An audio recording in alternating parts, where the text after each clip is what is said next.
welcome to episode 1 of Behind the Gate, a podcast where we give you an exclusive look within the clubhouse of the 2025 Wareham Gatemen. Alongside my broadcast partners for the season, Cory Miller and Rayna Maggelet, I'm Josh Richardson. Cory, Rayna, the season about 2.5 weeks away. We're new to the Cape League. Let's get everybody familiar with ourselves. Let's get everybody familiar with this team. Cory, go ahead. No, yeah, you said it, Josh. Just 2.5 weeks away, a lot to cover, a lot of guys, a lot of players to get to know, but couldn't be more excited to be on this journey with you guys and to join the Gateman family this summer. So today we have a very special guest as head coach Ryan Smyth joins us to preview the 2025 season. Smyth is the associate head coach at Keystone College and third-year manager of the Wareham Gatemen. Coach, thank you so much for joining us this afternoon to talk about the upcoming season. Absolutely. Pleasure to be here. So we are roughly 2 weeks away from opening day. What are some key things you prioritize at the start of the season to kind of set the tone and build the team chemistry early on? I think some of the returning players that we have from last year that are coming in, I think they're going to set the tone, right? We had a really fun ball club to be around last year, and having some of those guys back to kind of, bring that over to this year and get those new guys that are coming in and maybe it's their first time being out on the Cape, just kind of get them adjusted to how we do things in Wareham, and what to expect and, places to go eat and everything else. So I think it's really going to be a lot of those, the returning players that are going to help in that area. So one of the biggest changes this season is the newly renovated Spillane Field. Got new dugouts, an upgraded infield. So what excites you most about the improvements, and how do you think the team will respond to the upgraded? I think the biggest thing for me is not having to shovel mud out of the dugouts. I think we were the only team in the league that could get rained out because of the dugouts and not the field. So it's been an amazing process to get to the point where we're at. I've only seen the field obviously in pictures, so I can't wait to see it in person. It looks amazing. It says a lot about the organization and where we're heading, and putting money into our facilities to make it a good environment for our players to come in. The new players aren't going to appreciate it, right? Because they don't know any better. The guys that are returning, they're going to appreciate it. I know a bunch of them have already reached out to me, seeing stuff on social media and pictures, and they can't believe it. And I'm sure they're going to let the new guys know what it was like, so that maybe there is a little bit of an appreciation from them. Coach, no more gravel, right? No more gravel? No more gravel. We don't have to take ground balls on a parking lot. I've heard the stories, and I mean, it couldn't have been fun trying to slide into third base, I'll tell you that. Yeah, it's, it kind of plays to our advantage a little bit, right? Because everyone that comes in, they don't know how that first ground ball is going to be. And our guys play on it all summer long, and they get comfortable with it and they get used to it. And to be honest with you, I mean, it doesn't play much different than a normal field. I think it's really the sliding that always was, everyone always looked and you see what looks like asphalt and they don't want to slide on it, right? And then you do it once or twice and it's not that bad. But I think what we got now from a facility standpoint, I mean, the playing surface is going to be fantastic. And I'm just excited for our players to be able to experience that. So, Coach, you mentioned some of the newer guys on the roster. Who are you most looking forward to be able to coach this season, someone that wasn't here last year? Who are some of the big-name guys that, you think about and you're like, wow, I'm really glad that we pulled that guy into this team? I mean, I'm excited to coach all of them. I've watched all of them all spring long, watching every single one of their games that I possibly can. And, if I couldn't catch it live, trying to watch it at night, going to bed. Obviously, I think we picked up Levi Clark pretty late in the process, which I was shocked that he was available. But he was a big pickup in my opinion. He's having a monster freshman year. Hunter Tarns, Hank and Brayfogle from Arizona to kind of continue that pipeline of really good Arizona players that we've had. I think we've had 4 or 5 all-stars. We got some more to add on those boys. So, looking at the roster, we do see some familiar names returning from Wareham, Antonio Menes, Tate McGuire, Lehman, among others. So, Coach, what stood out about this season's returning players that made you say, I'm going to bring them back to Wareham for another season to represent the Gatemen? I think first and foremost, performance was there, right? If they played really well, that gives them a leg up. And then on top of it, they're great kids to be around. Like they really took to what we kind of threw at them, and kind of they were able to be themselves, which we wanted them to be. Sometimes at school, they get micromanaged a little bit, or it's a little bit different than being out in the summer. And I think playing baseball in the Cape is some of the purest form of baseball, and just allowing them to go out, be themselves. There's not many rules that we put on them, and I think those guys really took to that really well. They loved playing in Wareham. You could see it in their energy every night. So I'm really excited to get those guys back. So you kind of go from laying the groundwork early on in the season, and then the focus will probably kind of quickly turn into how do you build upon what the team accomplished last year, which included you leading them to the Gatemen to their first postseason appearance since 2019. So what lessons are you hoping to carry over from last season, and what adjustments, if any, are you hoping to make to really take that next step? I think we got to see. I mean, every year out here, right? I'm learning. Every manager out here is learning. I'm one of the newer ones, so I got a lot of learning to do. But every year, like you said, learning from mistakes and things that we did well last year, carrying that over. I think in terms of the team, we're going to find that out when these guys get into town and we start playing baseball. Like I said before, you never know what type of team you're going to have. All of the rosters on the Cape are extremely talented. And I think it just takes the right group of guys to get in here and say, hey, we want to, we might not win a championship at school, but hey, we're going to come do it in the summer. And I think, we had that mindset last summer. It just didn't fall our way in the playoffs. But, with those returning guys coming back, I feel like that mindset probably should be the same way. I know it's going to be from the coaching staff. I'm not coming out here to come in second or third place. We want to win this thing. So that's going to hopefully spread throughout our entire roster throughout the summer at some point. Coach, you mentioned the coaching staff. Can you talk about your relationship with them? I know you and Gary Ruby spend time at Keystone. Mike was here the last 2 seasons. How does having a good chemistry with staff and just having a good camaraderie overall translate on the field to success? Yeah, I mean, I think being able to trust in your coaches, right? Like there are times where I can't be there at early work and I'm on the phone and we're trying to replace a player or somebody got injured, and knowing I have some guys on my side that are going to be at the field getting things ready to go. I don't have to be there every step of the way. They've been doing it for a little while. Mike, I've played baseball with in high school. I've known him for forever. Eric Lux is our pitching coach. He actually played for me when I coached in the New England League. And then he was in Hyannis before coming over to us in Wareham. And they're guys I lean on. Obviously, Gary, the knowledge that he has is irreplaceable. I think he brings a different way of teaching. He's kind of that old school, get the iPad and everything else away from me. Let me tell you by what I see.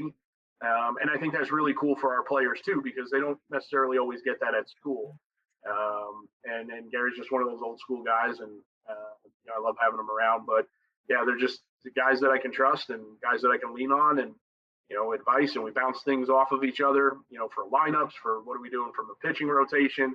So I mean, you're as good as your staff, and I feel like we have a really good staff.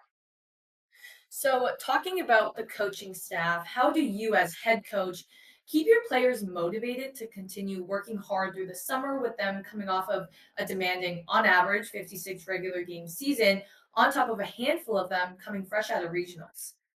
Yeah, I think it's a combination, right? Like the Cape itself can't really take too many days off. These guys are coming out here to, make or lose money.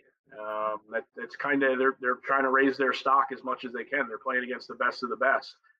There's no midweek games on the Cape, and I think from a standpoint from the coaching staff, it's just really about the feel of your team, right? Knowing when they maybe look a little tired and giving them, maybe we don't do early work that day. Let them show up to the game. We take BP and play baseball. I think knowing when to push those buttons or when to even, pull the reins back a little bit. I think we did a really good job of that last year. And, hopefully can read our team the same way this year as we did last year. So, Coach, when you look at the roster that you guys have thus far, what do you think the identity of this team is going to be? Is it going to be shutdown pitching, offensive firepower? What do you think thus far it looks like? Well, we built this roster. There's a phrase that I use at school that I got from one of my assistant coaches a couple of years ago. We want to be like a Swiss Army knife. I want to be able to do a little bit of everything. And I think that's something that we built this roster around. We got some power arms. We got some finesse arms. We got some pitch it. We got guys in a lineup that can hit the long ball. We got guys that can hit for a high average and steal some bases. I feel like we have a dynamic that, we can win baseball games in a bunch of different ways. We might put up 10 one game by hitting a couple home runs.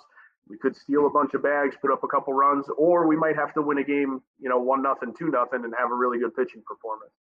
But I think we're constructed at least to be able to, win in a bunch of different ways. So Swiss Army knife, that's what I'm going to go with. So I imagine kind of that mentality of being a Swiss Army knife is something that you and your coaching staff is really going to kind of preach to these guys to sort of kind of bring everyone together and establish that team chemistry, especially since you guys coming from different programs, different levels of rest, and different backgrounds overall. Right, and everyone gets taught, probably something different at each school, right? Not everyone teaches things the same way, and we have our ways of teaching, and again, it's not like we have to teach these guys a whole lot, right? They're super talented already coming in here. Our job is to, not send them back to school all messed up. If we can teach them a little bit here and there, and improve their game just a little bit, send them back just a little bit better, then, we did our job. And I think that's something, again, I credit to my coaching staff. I think we do a really good job of that. Coach, playing in the Cape Cod League is special, right? I mean, it's the best summer league in the country, and there's just overall a level of magic about summer baseball. Obviously, you want to win, but for some of these guys, it's their first time playing in the league. Maybe they don't know expectations. Maybe it's just a very, they can get very tense in such a big spot. So how important is it to make sure that you and your players can kind of live in the moment, play fun, play relaxed baseball, and, you want to win, but make sure that you're getting the best out of your guys every single day, no matter what? Yeah, I mean, one of the first conversations I have with our guys, it doesn't matter what year it is, I have it all the time. I want them to play stickball in the backyard. I just want them to go win that stickball game, right? Got to have fun. If you put too much pressure on yourselves, this league can eat you up pretty quick. It's very, very competitive, as we all know. So, you got to take the good days with the bad days and, kind of let it roll. Never be too high, never be too low. Kind of just stay in the middle and kind of ride it out. But it's something that we're going to talk about early on, about being able to play fun, play free, and, basically roll the balls and bats out there and let's see what happens. Kind of building off of that, and as we just talked about, the Cape Cod League is the top showcase for these future pros. So how do you also balance that you want to show these guys off and let them showcase their skills, but also kind of maintain the mindset that, hey, this is a team and we're here to win and succeed overall as a group? Well, I mean, I think that winning environment, right? Nobody put yourself in a situation, we're down one in the bottom of the ninth. We got nobody out, first and second. Most people know a bunt is coming in that scenario, right? And I think a way that they can show that they want to win games is being open to wanting to do that, potentially to win a game. Yeah, you could be the guy that hits a 3-run homer and walks it off right there, but also being able to pass that bat along to the next guy, have confidence in your teammate that, hey, let me set the table up this game, and let him, try to win it. And maybe next game it'll fall into my hands. I think that's something that we'll have a blend of that, of trying to let some of those guys walk those games off, and also trying to have some of those guys set the table up. I think it just builds that environment of, hey, we're doing what we need to do to win baseball games at all costs. Coach, we're going to transition here a little bit talking about the community. So the Gatemen are notorious for tight and bond with the community of Wareham, not to mention we have a kids clinic which we host all summer with coaches and the players and kids of Wareham and around the local community. What kind of relationship do you strive each year to have between the team and the locals? I think we're trying to build that every year. I know you're doing a lot of community. We started doing a little bit more of it last year. So we're building on that. I know we're reaching out to schools and Little League, and we're going to do a bunch of events with our players there. Obviously the camp, the clinics. Some of the kids get to be face to face with some of these players that are coming from all over the country and getting to work with them. So that's awesome too. And I just, the community is something that, a lot of these guys, they don't understand what, 8, 9 months leading up to the 3 months that they get to have out here. And it's something that, we explain to them, it's you're not just playing for yourselves. There's a lot of people that have made this summer all while they were at school. So I think that's something too that they're gonna, appreciate and understand, because I know there's a lot of work that goes into it. Organization and community getting involved, and I think the more and more we reach out and we're involved in the community and people see our gear and the W, then it also brings more fans to the ballpark, and that's always cool. Coach, kind of building off of that, if there was a message that you could, send preseason before everything really gets underway and going, if there was something that you could say to all of those fans to really get them, amped up, excited, what to expect for this upcoming season, what would you say?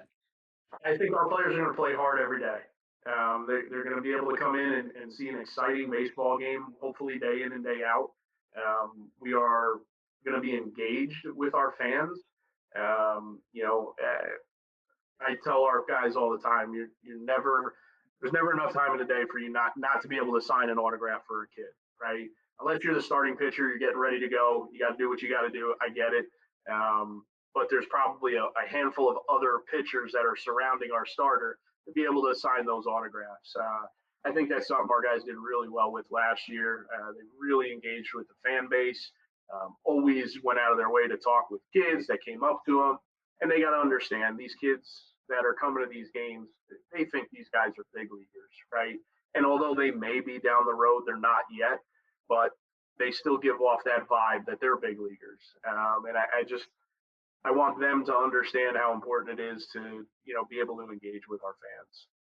In your time spent in the Cape League, what has been your favorite part over the last few seasons that you hope can kind of carry over and maybe keep that same result going into this year? Oh man, there's, the first thing was probably getting the job in Wareham, right? There's only 10 managers in the Cape League, and I'm one of them. How cool is that? I appreciate it every day. I'll never,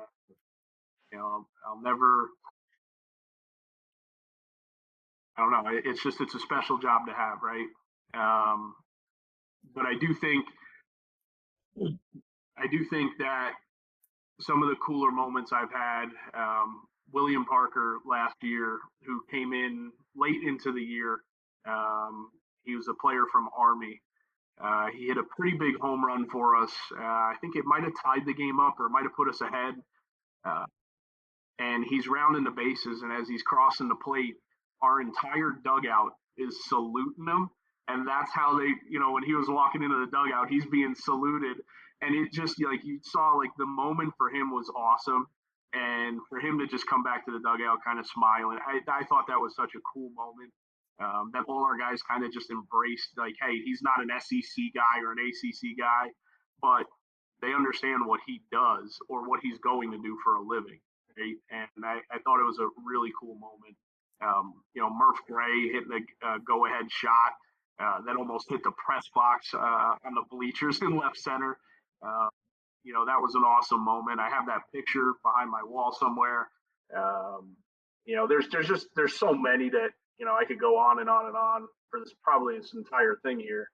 But those are some really cool ones that stuck out from just this past.